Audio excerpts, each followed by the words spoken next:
Welcome back to the BTS Happy Hour podcast. I'm your host, Andrea.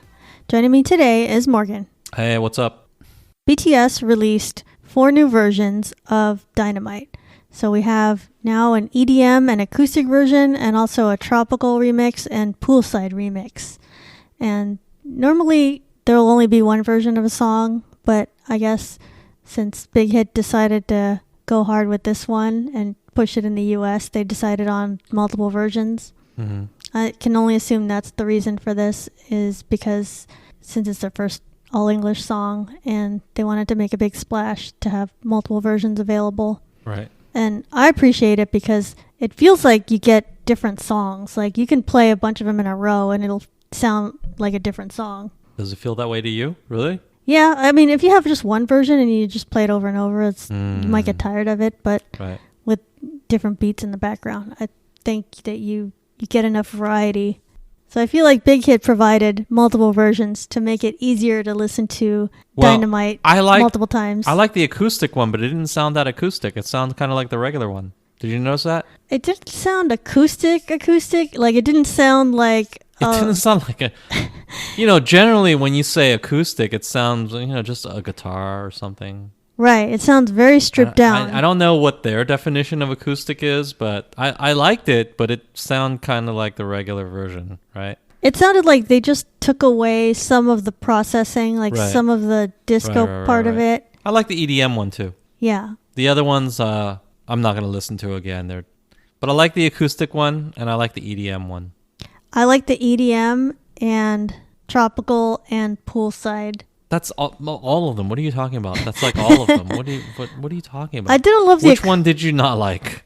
It's not that I didn't like it. I just thought acoustic wasn't that special. It was just kind of more of stripped down. I mean, but I liked it. Not totally stripped down, but... I didn't like the tropical one. It sounded weird to me, to be honest. It sounded weird to me. I definitely thought the EDM one was really good because it sounded like you go to a club and hear that, which kind of makes me mad because you can't go to a club right now and hear it at all until, many months from now. Yeah, that's right. But it sounded like something you would hear in a club. And then that's how I differentiated in my mind all the different versions is because the EDM version I would hear in like Marquee or Excess Night Swim in Vegas. So that's how I thought of that. And then tropical version, tropical and Poolside, I felt like they both sounded like pool party kind of remixes. So tropical, I thought of Tao Beach, and then Poolside, I thought Encore Beach Club. So if you've been to Vegas, you kind of know what vibes I'm talking about. But if you haven't, then there you go. You'll have the songs. Well, this is a very narrow group of people you're talking to. Well, these songs will put you there if you didn't know. Who've been to Vegas in the past 6 years, right? Yeah, for all I know, these places don't even exist anymore because I don't know. What? They exist. They're just empty due to the pandemic. They totally exist, though. I don't claim to know Vegas that well anymore. Well, you've been there plenty of times, right? Yeah. But that's the vibes it gave me. Like EDM, it sounded like the EDM version sounded like Marquee. Like you'd be somewhere at night and then listening to like a DJ play that. So that's kind of sad that that's not going to happen anytime in 2020, but that's just how it is. Acoustic, I thought it sounded the most R&B. Like if you're looking for that kind of a sound, it sounded the most R&B because it had piano and guitar and like the bass guitar. That's what you could hear from it.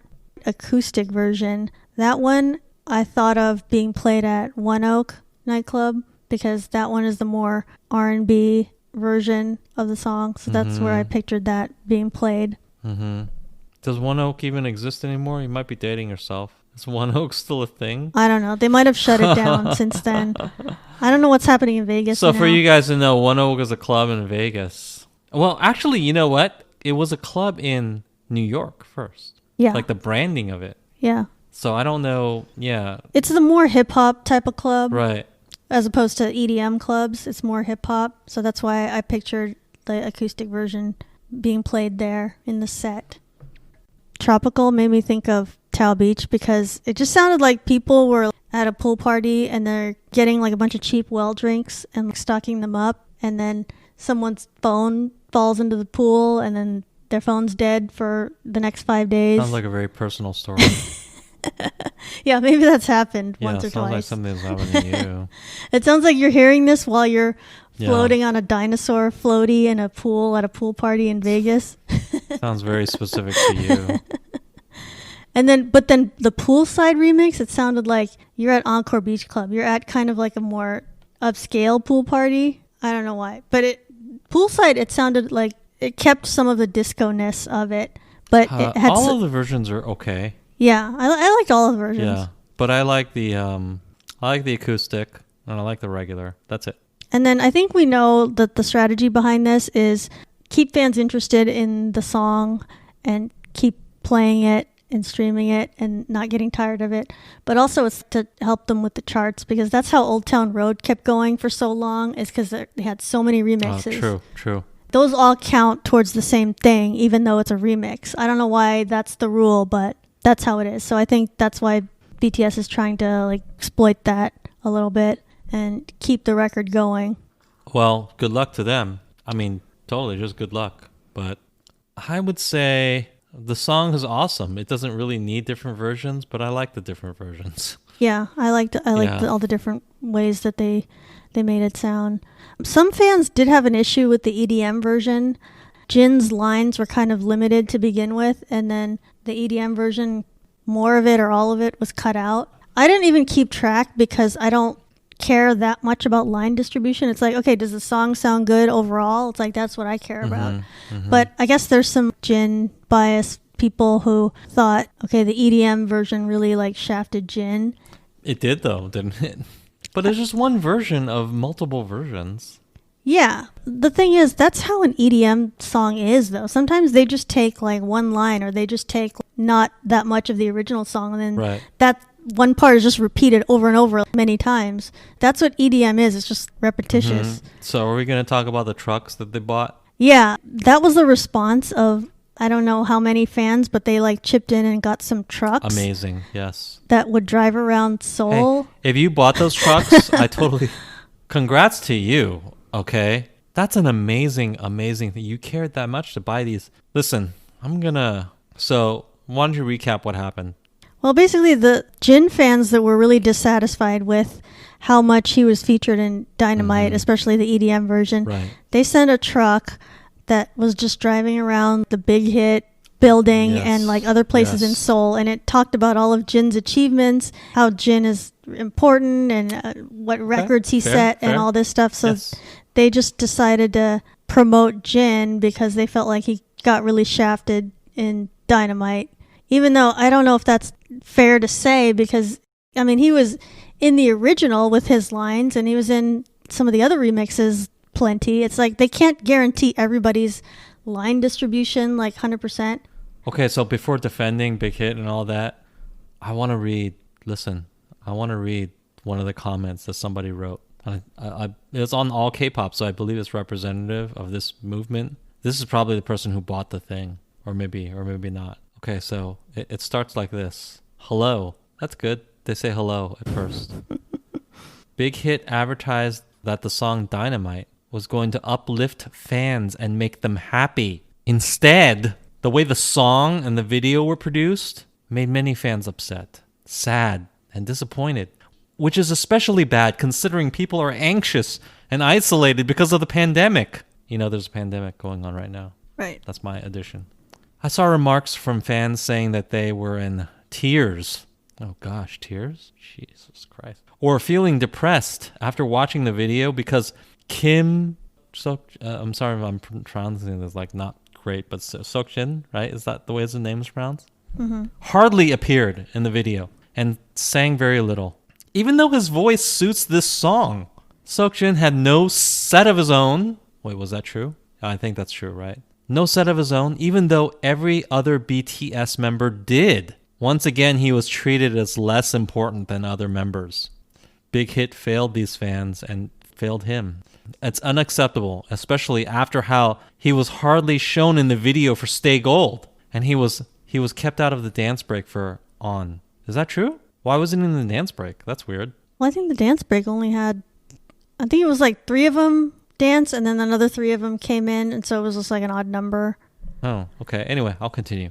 This is problematic in itself, but it is also inexplicable because Western music writers and Korean music committees reportedly emphasize and praise Jin's voice, songs, and segments of songs. Your company will lose credibility and its reputation if this continues because BTS will become a stereotypical commercial quote-unquote product, not artists. Aside from this, Big Hit has marketed for years that the company is unique and somehow revolutionary for focusing on quote-unquote healing and quote-unquote artistry. I now believe this is a gimmick and fake. For years, fans have been upset, confused, and hurt because they don't understand why Kim Seokjin is overlooked in videos, content, and merchandise. These fans have been contacting you for a long time through various methods, but your company is apparently very determined to continue this pattern, despite how much it upsets fans. If your production decisions repeatedly and predictably make fans confused and upset, you can't properly claim your productions are about quote-unquote healing. That's false advertising and misrepresentation that you refuse to correct. I used to post BTS videos on my Facebook account for other people to watch. I didn't for Dynamite or Stay Gold because I'm embarrassed at how your company treated Kim Seokjin in those videos. I know that many fans did not stream the Dynamite video because of how he was treated. Your company's unfair decisions resulted in people not supporting the video. It's become obvious your company isn't much different from other companies. What's different is the members of BTS and how talented they are in multiple respects. And instead of treating all of them fairly, you're alienating and upsetting fans with shallow commercial behavior. And I believe did they buy a truck to drive around saying pretty much this sort of stuff? Yeah. Excellent. You know what? This sounded very dramatic. Yes, and you're probably thinking that I'm probably going to call whoever believes this sort of stuff and contributed to the funding of this truck. You probably think that I'm going to call you crazy and totally irrational, but you know what? I love it. It's amazing. I love your passion. This is amazing passion. Oh my God. The guy, it's just one video. Okay, he didn't get much. This doesn't mean that they don't respect him or they don't think that he's a valued member or anything, but I'm really impressed by the fact that you're coming to bat for him. This is amazing. How much did this truck cost? We're looking at the truck right now. It's not cheap, I'm sure. It's a truck driving around with your comments. Yeah, it has all the electronic sides to it. Like, that seems expensive to me. It has all the achievements that Jin has, like how high Moon charted and all that, and how it was on the Rolling Stone top boy bands, even though it's weird that it was listed so high, but still, that's an achievement for a Jin fan. I'm amazed by it. I applaud you. You might think that I would be one of those people to think, oh, you guys are crazy. Why are you doing this? But no. I applaud you. Wow, you guys are really dedicated. That's all I got to say about that. I mean, if you're Jin, you're either going to think this is amazing or you're going to think this is embarrassing. I don't know which one. My guess is he's kind of embarrassed. Because if he was upset by his role or anything, he probably would have said it to them behind the scenes, right? And it would have been resolved. I'm guessing. These guys have been together for so long. I don't think that he would just say, I feel some kind of way about it, but I'm not going to say anything to my teammates. Of course he would say something if he felt some kind of way. So he's obviously totally okay. I would think he's totally okay with the amount of, airtime that he gets with this. I'm pretty sure that he has no issue with any of it. I think this is the fans. But I'm still impressed that the fans have this much passion about it. But I don't think he has this much passion about it. So I think what happened in Dynamite is they just decided to use the roller skating rink as Jin's scene instead of having a whole separate scene, because then it would have been more cutting and editing involved, and that's where he's the center anyway. So I think that's what happened in Dynamite. And Stay Gold, I think he was seen, I remember, because he was the one reading the book, and we commented on that, so he couldn't have that little screen time if we noticed him. So, I mean, I don't know. I think people are just a little too sensitive. Yeah, and it's like, that's my opinion. This is just one or two songs, and you guys, it's like, calm down. There's going to be other songs where he has a big role, you know? That's right. Like, there's other videos that have a lot of Jin. This is extreme behavior. I mean, I never heard of people. The West doesn't have that many groups, but I don't see people arguing that their favorite person doesn't get enough. I am very amused that they would go to these lengths. That is amazing. I do like that to some degree. I think that's amazing. But he hasn't said anything. I'm guessing that it's just not a big deal to him. It's not a big deal, guys. No, and I think Big Hit does try to give everybody a voice. Like, if you look at the albums, like, everybody gets a solo and everybody gets parts on songs. It just depends on if it's like a more vocal or more of a rap song. And I mean, everybody gets their time, and it's just like, okay, Dynamite wasn't a big Jin amount of time. That's all. Right. And then Big Hit also released Dynamite, a B-side video, and that one had a lot more Jin. So I don't know if that made the Jin fans happy or not, but he was in that a lot more. Okay. And they also released the Sing Dynamite karaoke videos. So those were where each member was lip syncing to the song, and so Jin had his own video of that. So there you go. Right. So yeah, I'm glad they put out an all English song just for at least one reason. It's like, so now you can use this for karaoke and you can sing it in English and not sing something in Korean and like embarrass yourself, at least for me. I remember previously we talked about how Dua Lipa was going to put her remix album out the same day as Dynamite, and what's interesting is she ended up moving her release date to the 28th, so I wonder if that had anything to do with BTS or if she just was like, oh, this is a better date for me. She moved it? Yeah, I just randomly saw that she had moved it to a week later instead of the same day as Dynamite as was originally planned. Right. In case anyone thinks we were like factually incorrect, that's what she originally had it, as what I saw was on the 21st. So, but she ended up moving it. Good. Well, no, maybe. Is it good? Yeah, I mean that probably worked out better for her and BTS. Right. Because I think Dynamite was a lot of the discussion on that day. Right. What did come out on the 28th, as normal, was Blackpink and Selena Gomez with their song Ice Cream. Did we talk about that already? Ice Cream? Well, no, we haven't. No, we talked about some things we heard beforehand. Oh, but we haven't talked about it since release. No. So let's talk about it. Yeah, it has now been released. Yeah. And it's definitely a cute concept, a very like fun summer song is what they've intended. I thought it was a pretty good song. I think it just proves what I've been saying before, that Blackpink is ready to take over Western markets. It sounds like an English market song, right? The English is excellent.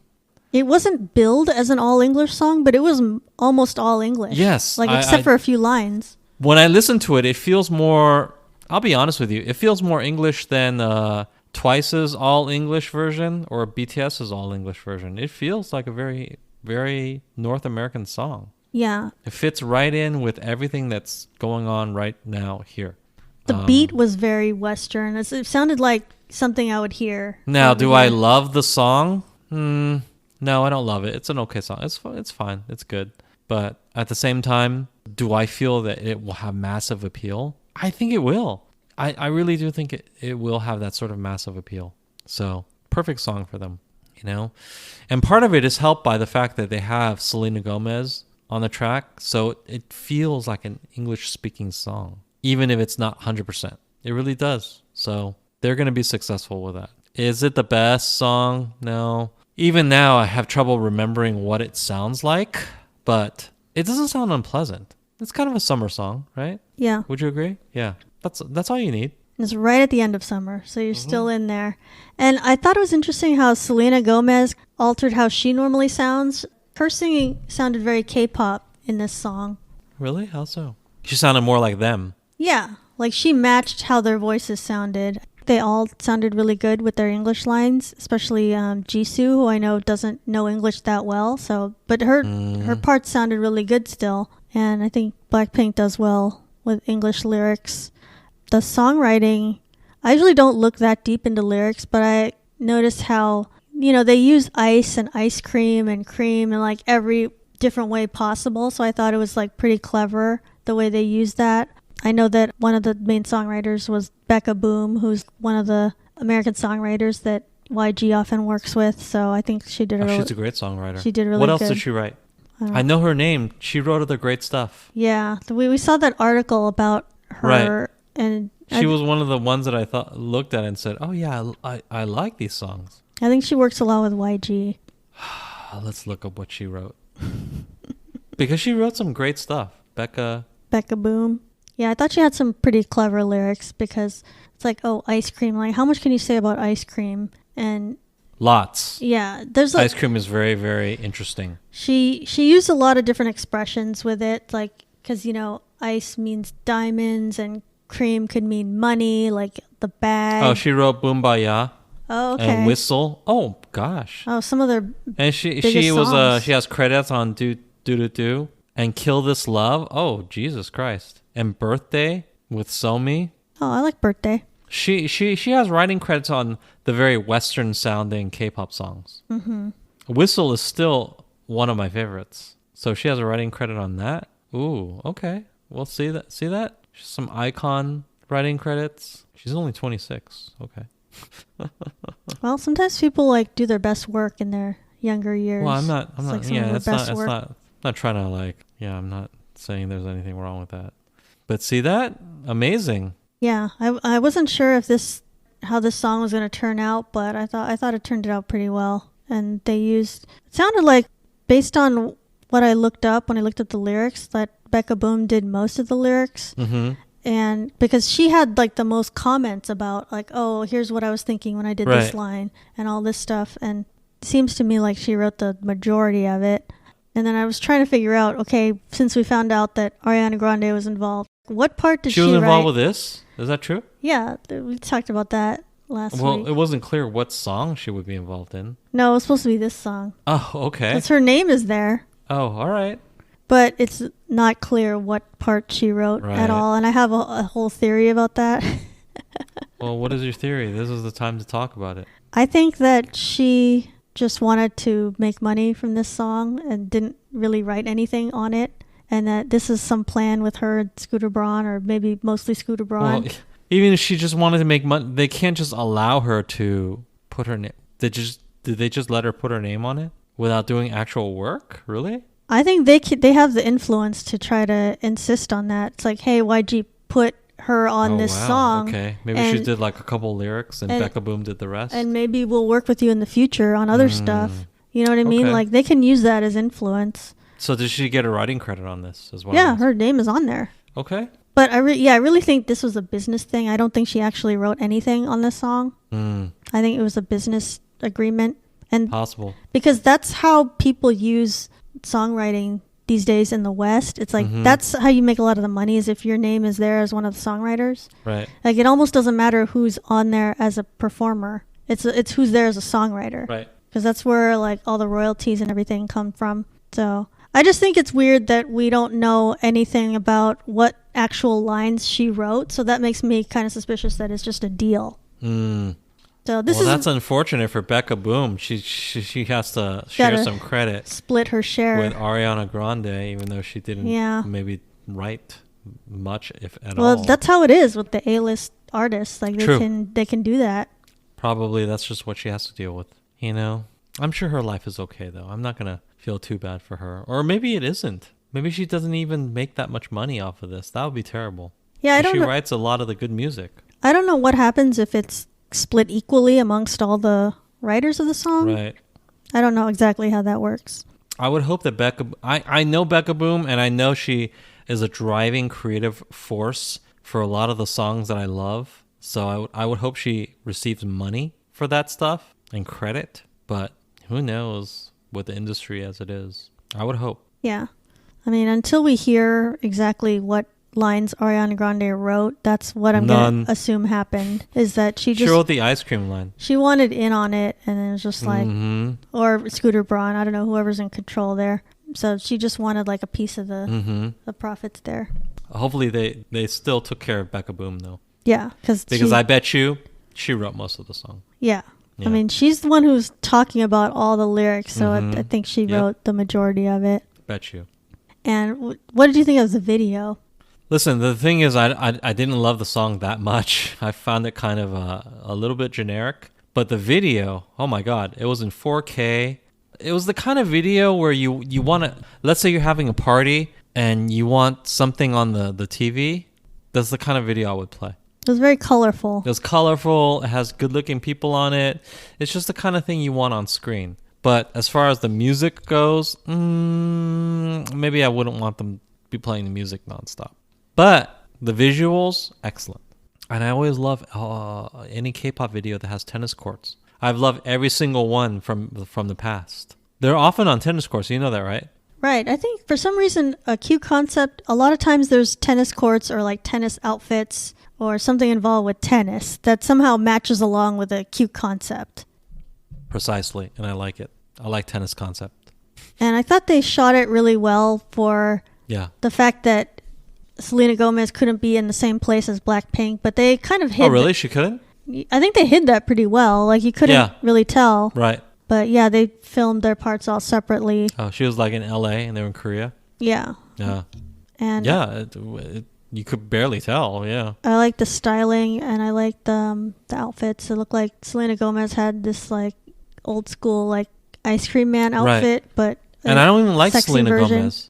I think her face is too square. Does that make sense? It's like a block, like a Lego block. I don't like it. She actually has a good look for a cute concept because she looks young. She does look young. Yeah, true. And I think she will look young for a long, long time. Yeah, just with her face shape. Right. That's going to work for But this. I don't like that shape. Doesn't mean I think she's a bad actress or a bad singer or anything like that. I think she's a wonderful human being, but her head is way too blocky for me. She's a nice person. I wish nothing but the best for her. I was wondering She had to deal with dating Justin Bieber for years, so clearly she's had to deal with a lot of crap. So you know what? I'm sure that was a lot of trouble. Yeah, she's had to deal with a lot of crap. I wish nothing but the best for her as a person.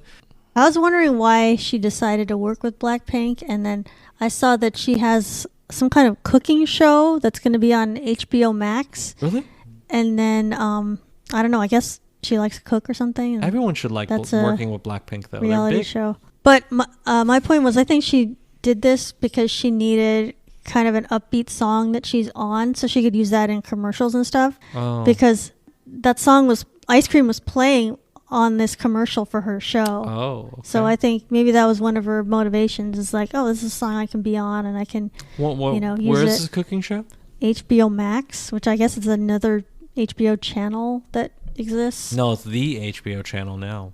Oh, okay. I don't know how that works. Well, if you got a subscription to the HBO channels, nobody really does anymore now that Game of Thrones is over. Right.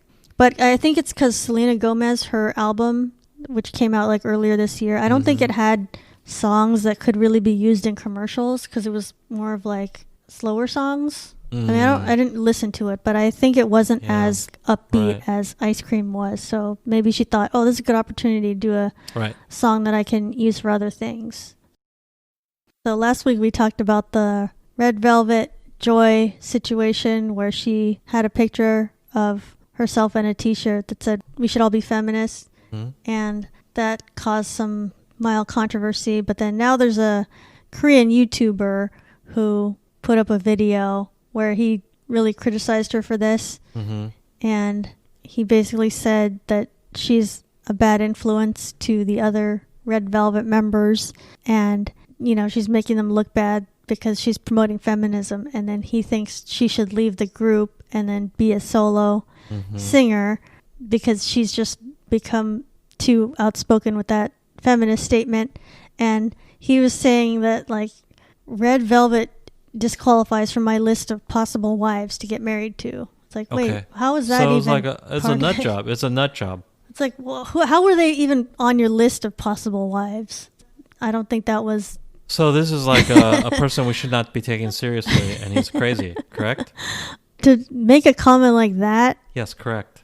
Okay, you can have your opinion and everything, but it's like, oh, they're disqualified from my possible wife list. It's like, I don't think they were. Well, I saw the thumbnail for this video. It was a guy wearing like a mask or something. He wouldn't even show his identity. He had like a hat and a ski goggles. Right. He didn't show his face really. And then he said something utterly insane, like, well, Now that she has revealed herself as a feminist, there's no way I'll marry Joy. First of all, let's be frank. If Joy was willing to marry you, you would do it in a nanosecond. 100%. 100%. If Joy tomorrow came up to you and said, hey, let's get married, a random dude on the internet, you would say, oh my God, I'm blessed by the gods. I cannot believe my luck. And you would say yes immediately, correct? Yeah. I'm going to speak for him right now and say yes, that's what he would say. Because he's a nobody and she's a super attractive K-pop artist, right? This is just like plain logic. So for him to say that clearly reveals some sort of faulty thinking on his part. But it's hilarious. He'd like to think he's that principled. Right. It's like, come on. No, you're not. I'm not gonna marry Joy now. She's off the list. Like, oh.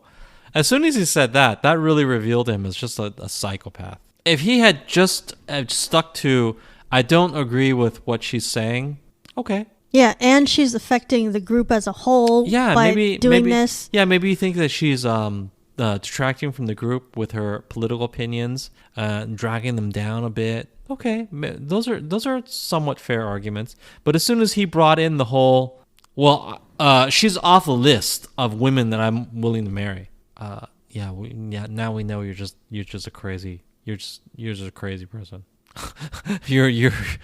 your attachment with reality is nil.